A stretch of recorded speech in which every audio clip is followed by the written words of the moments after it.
Hello friends, नमस्कार। एक बार फिर से स्वागत है मेरे यूट्यूब चैनल नृपेंद्र नारायण सिंह में। और आज हम बातें करेंगे दो व्यक्तियों के बारे में। एक तो राइटर, लेक्चरर डेल कार्नेगी के बारे में, जो अमेरिकन थे और जिन्होंने अ, 3 किताबें लिखी हैं जो आज भी पढ़ी जाती हैं, बहुत पैशनेटली, बहुत शौक से पढ़ी जाती हैं। डेल कार्नेगी का जन्म 1888 में हुआ और 1955 में उनकी मृत्यु हो गई। वो एक बहुत ही गरीब फार्मर के बेटे थे। उनका जन्म जब हुआ, उनके पिता बहुत हार्ड वर्क करते थे और नेचुरली 19वीं सेंचुरी में अमेरिका में बहुत गरीबी थी। फार्मिंग, शिप फार्मिंग यानी भेड़ पालना और बटर वगैरह बेचना, डेयरी प्रोडक्ट बेचना बहुत मुश्किल था गुजारा करना। तो डेल कार्नेगी का जन्म ऐसे परिवार में हुआ जहाँ 12 महीने उनके पिताजी रात दिन काम करने के बावजूद भी आर्थिक तंगी में रहते थे। डेल कार्नेगी के पिता इतने तंग आ गए गरीबी में कि एक बार उन्होंने सुसाइड की सोची और वो एक नदी में एक पुल से छलांग लगाने वाले थे। तभी उनको उनकी पत्नी की बातें याद आई और डेल कार्नेगी के पिता ने आके उनको अपने घर में बताया कि वो जीवन में ऐसा सोचे थे कि तंग आके गरीबी से कि वो सुसाइड कर लेंगे। लेकिन उनकी माताजी जो थी वो बहुत धार्मिक स्वभाव की थी और वो कहती थी कि अच्छे आदमी का अच्छा ही होता है और जो ईश्वर के आदेशों का पालन करता है, ईश्वर में विश्वास रखता है और नेकी करता है, ईमानदारी से जीवन जीता है, उसको कभी कोई कमी नहीं होगी। वो खुश रहेगा और ईश्वर उसे देखेगा। तो उसकी माता, डेल कार्नेगी की माता के परपेचुअल जो हैप्पीनेस, हमेशा जो खुश रहती थी दुख में भी और संतोष रखती थी, इस बात ने डेल कार्नेगी को और उसके पिता को बहुत प्रभावित किया। डेल कार्नेगी ने 3 किताबें लिखी, बहुत सी किताबें लिखी, 3 किताबें तो बहुत ही फेमस है। उसने 1936 में एक किताब लिखी, how to win friends and influence people. लोगों को का दिल कैसे जीते, उन्हें प्रभावित कैसे करें। ये किताब आज भी 1936 में लिखी, ये किताब आज भी इंटरपर्सनल स्किल पर बाइबल मानी जाती है। सेल्समैन जो होते हैं उनके लिए बाइबल मानी जाती है। लोगों को कैसे प्रभावित करते हैं, कैसे करें, लोगों को कैसे मित्र बनाएं।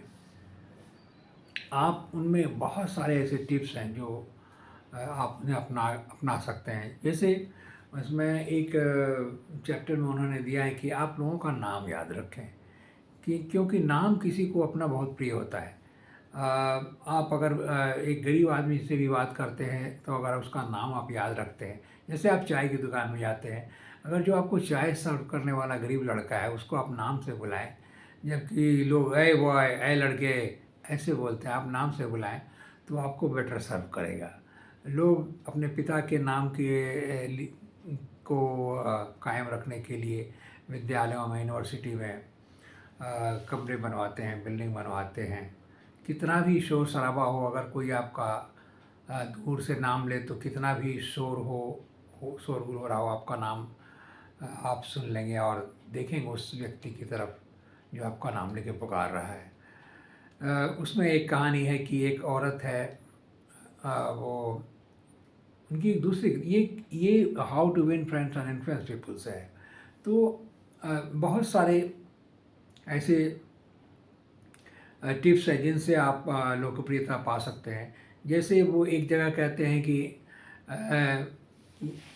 सुनना बहुत ज़रूरी है, आप बोलने से ज़्यादा सुने। एक सेल्समैन था, उसे एक बहुत बड़ा ऑर्डर लेना था। वो ट्रेन के डिब्बों के लिए वो गद्दे बनाते थे, ऐसी कंपनी थी। तो वो जहाँ जो मैनेजर था, जो ऑर्डर देने वाला था, इन सब चीज़ों का, जो बहुत बड़ी कंपनी का मैनेजर था, वो इसे अपॉइंटमेंट नहीं देता था। बड़ी मुश्किल से डेल कार्नेगी ने अपॉइंटमेंट मांगा, वो 20 मिनट के लिए उसने समय दिया। डेल कार्नेगी उस बड़े मैनेजर के पास पहुंचा, रेल कंपनी के, और उसने कुछ इंटरेस्ट दिखाया कुछ पेंटिंग्स में, उनके गार्डनिंग में। फिर उस आदमी ने बहुत सारा समय दिया, और डेल कार्नेगी ऑफ कोर्स कहते हैं कि वो जो सेल्समैन था जानकार था, लेकिन उसने चुपचाप जो है सुना, और वो पेंटिंग के पीछे कहानी, उस पेंटिंग को कहाँ उसने ख़रीदा, उस पौधे को उसने कहाँ ख़रीदा, वो बोलता रहा, डेल कार्नेगी सुनता रहा। डेल कार्नेगी कहता है कि वो आदमी सुनता रहा जो सेल्समैन था। लगभग 20 मिनट का समय दिया था उस सेल्समैन को, जो ट्रेन के गद्दे बनाने वाली कंपनी में काम करता था, और 1.5-2 घंटे बीत गए, और वो जो मैनेजर था वो कहानियाँ सुनाता रहा, और वो सेल्समैन सुनता रहा। और उसने एक खुश होकर के और कहा कि तुम मेरा एक पार्टी है, तुम आओ परसों। और उसने ऑर्डर भी दिया, और पार्टी में इंट्रोड्यूस किया कि मीट माय बेस्ट फ्रेंड। तो इस तरह ही is one of the best conversationalist, ये बहुत अच्छा बात करते हैं। तो वो जो आदमी था उस मैनेजर के पास गया, कि बोला कि मैं हार्डली उस 2 घंटे में 3 सेंटेंस बोला, लेकिन उस मैनेजर ने मुझे इंट्रोड्यूस किया सबसे अच्छा बात करने वाला। तो सुनना कितना ज़रूरी है बोलने से, और उसके ईगो को सहलाया उस सेल्समैन ने, इसलिए, और सुना धैर्य से और इंटरेस्ट के साथ सुना, गहरे, तो आप किसी को मन से सुने और उसको याद भी रखें। तो किसी में इंटरेस्ट लें तो डीपली लें, और उसकी बात मन से सुने और बाद में भी याद रखें। तो सिंसियरिटी बहुत काम करती है, और सुनना बहुत काम करता है। सुनिए और सिंसियरली सुनिए। किसी आदमी के हॉबीज़ में, पैशन में अगर आप सुन रहे हैं तो उसकी बात को ध्यान से सुनिए, और उसे अप्रिसिएट कीजिए दिल से। तो इससे आप जो है परमानेंट फ्रेंड पा सकते हैं। तो ऐसे बहुत सारे टिप्स हैं। हाउ टू विन फ्रेंड्स के बाद उसने जो किताब लिखी, how to win friends and influence people, 1936 में लिखी। 1948 में उसकी जो किताब आई, चिंता छोड़ो सुख से जियो, how to stop worrying and start living, ये अद्भुत किताब है। इसमें बहुत सारे ऐसे टिप्स हैं कि जिसने बहुत से लोगों को चिंता से उबारा। एक्चुअली डेल कार्नेगी जब भी कोई किताब लिखता था तो बहुत सारे लोगों का इंटरव्यू लेता था। उसने पहली किताब हाउ टू विन फ्रेंड्स लिखने के लिए बहुत सारे सैकड़ों सक्सेसफुल लोगों से वो मिला, और उनसे बात की। हाँ, चिंता छोड़ो सुख से जियो जब किताब लिखी, तो कितने ही लोग, डिप्रेस्ड लोगों को, जो डिप्रेशन से उभरे थे, जो साइकोलॉजिकल प्रॉब्लम से उभर के वापस ज़िंदगी के खुशियों को पा लिए थे, ऐसे लोगों का इंटरव्यू करके ये किताब लिखी थी। तो चिंता छोड़ो सुख से जियो में एक चैप्टर है कि कितने लोग जो हैं अकृतज्ञता को कोसते रहते हैं। जैसे उसमें एक चैप्टर जिसमें एक लेडी है जो उसने भतीजों को पाला।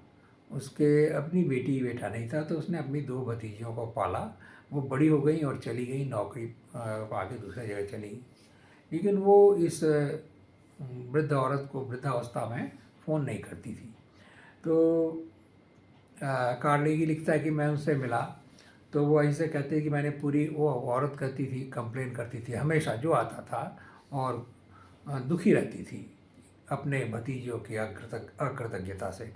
वो कहती थी कि मैंने अपनी पूरी जवानी दे दी अपने भतीजों को, उन्हें आदमी बनाया, उन्हें उनके सभी शौक़ पूरे किए, लेकिन वो अब मुझे फ़ोन भी नहीं करती। डेल कार्नेगी कहता है कि उस औरत ने जो किया, उसे खुश होना चाहिए क्योंकि उसने दिया। तो देने में जो आनंद होता है, द जॉय ऑफ गिविंग, ये अपने आप में बहुत बड़ी चीज़ है, और उसे संतोष करना चाहिए इस बात से कि उसने महान काम किया, 2 कैरियर बनाए।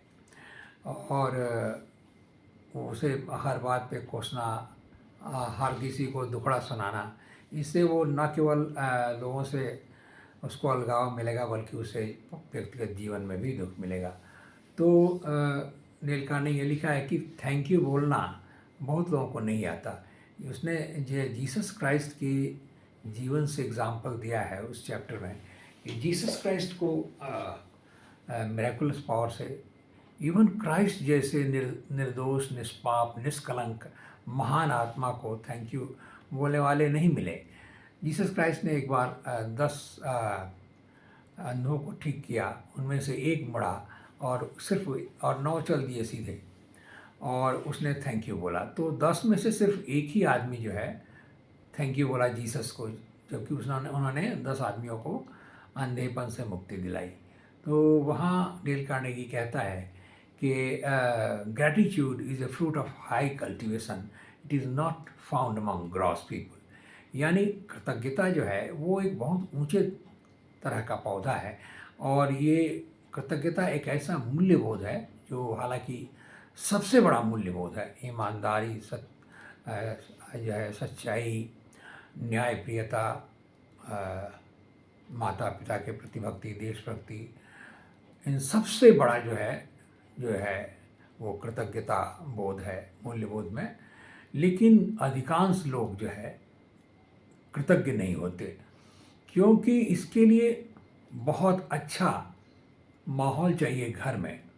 माता पिता अगर कृतज्ञ होंगे तभी उसकी संतान कृतज्ञ होगी। खास करके माता में अगर कृतज्ञता नहीं हो तो उसके बच्चे कभी कृतज्ञ नहीं होंगे, चाहे अपने